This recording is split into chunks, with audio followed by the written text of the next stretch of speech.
Our added value in this generation overlay working environment and customer environment will be the seeing the big picture, being creative enough to adapt current processes and a current collaboration, and having the team spirit to change and to interact with younger people over several generations, and help younger people to also start working with elderly employees. Personally, I don't think that a lot of companies are very rare this is happening.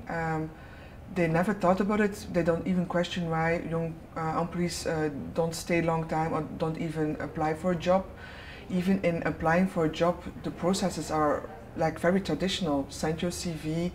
Maybe today some companies already do it online, but this generation don't send CVs. They want to send it by video. They are the movie generation. They want to have pictures, images, moving, cool. And we have to be open and adapt these processes also. So one of the pitfalls I see very often is that, especially in American ICT shareholder-owned companies, it's still a very masculine environment, very risky, very fast, and they think by creating like a little playground for females, like round tables, an intranet website, that checkbox. They have the little playground and we have a really good balanced leadership, but it's not true.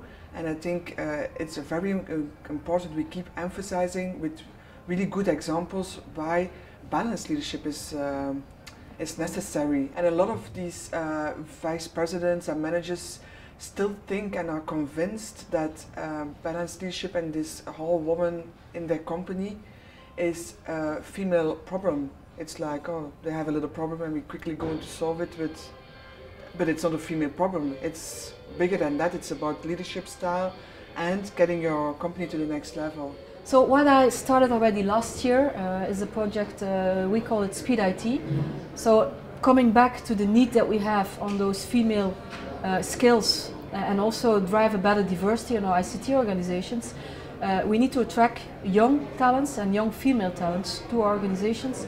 So what I did together with universities and high schools and program master after master, I'm going to have presentations and talk to those students to attract them to our ICT, also to tell them that ICT is more than ICT. You can have HR, you can do even charity programs, you can do marketing, sales. We have a lot of opportunities in ICT, international and national opportunities and jobs.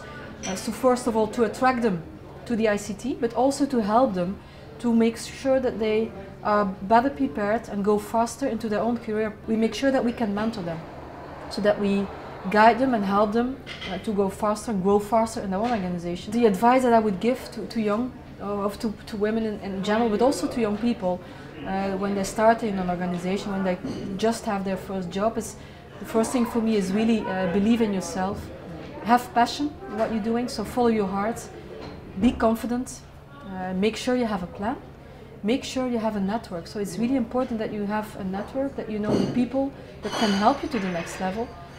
Don't be afraid to take risks, and for the women, for the young female talents, don't copy male behavior.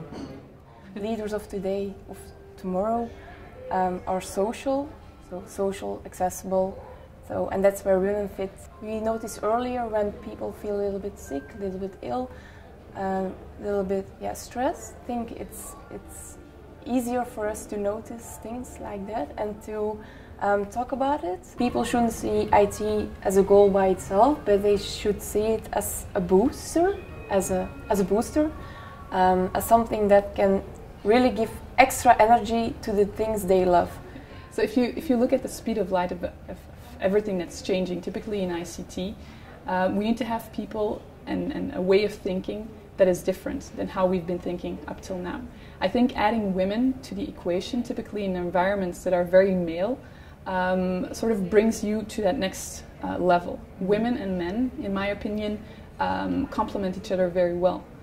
Typically when there's a lot of men and just a couple of women, or the other way around, you'll be able to think in a different way. The way that women have an approach, the way that men think and the way that men behave bringing those two together, in my opinion, bring it to a new level. So it's really about having a balanced team. I really hope that we can, and I think that we're doing that already, but that we can work at making that image of ICT a lot more broader, a lot more women-friendly, let's say, a lot more girl-friendly. Attractive. And attractive, yeah, absolutely. They started to contact me because they were searching for a woman to help them with the growth of their company, because they believe that women have some skills that can be interesting to help them grow. For example, they said, I'm very good in listening to people, and empathy is always something that's called when we talk about women in ICT. Yeah. When I was young, I wanted to go to study ICT when I was 16 years old, and even a feminine teacher told me not to because it was something for men. So the environment is a big player in the in the problem we have with female women in ICT. So I think the ignorance of the environment is the biggest problem. Parents, teachers, they don't really know what ICT is about, and they think it's all about technology, but the biggest part of ICTs for me is the business, because you create things for the business, so you have to understand them, you have to talk with them, you have to find people who know the business. And yeah, there are a lot of things that are a lot of sectors where women are more present.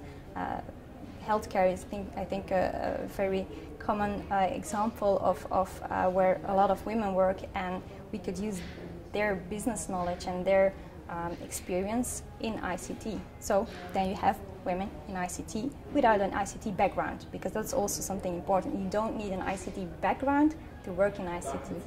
Yeah, I'm from a typical engineering company, and we build compressors, and you could say, yeah, okay, compressors, not very attractive or a sexy product, but if I explain you the story behind it, that it's actually a solution for compressed air, that we make solutions in hospitals to provide air, that we are able to make solutions for snow blowers, that if you can show the application or the story behind it, I think it will encourage ladies more to go in the direction of more technical things, or even ICT. And another thing that is holding women back is also the concept that sometimes we still believe that we're not made to do such things. It's more something for guys, and it's a prejudice that is quite perseverant, and I think it's going to be a hard job to get rid of that prejudice. Networking is also a very strong point. Meeting other women, getting to know more about their professional careers, how they perceive it, because I bring now today my story, but there are a lot of other interesting ladies that have such compelling stories and can give such good tips, that and that's one of the strong points, I think, of WISE, that it's an enabler of bringing women together and to learn from each other.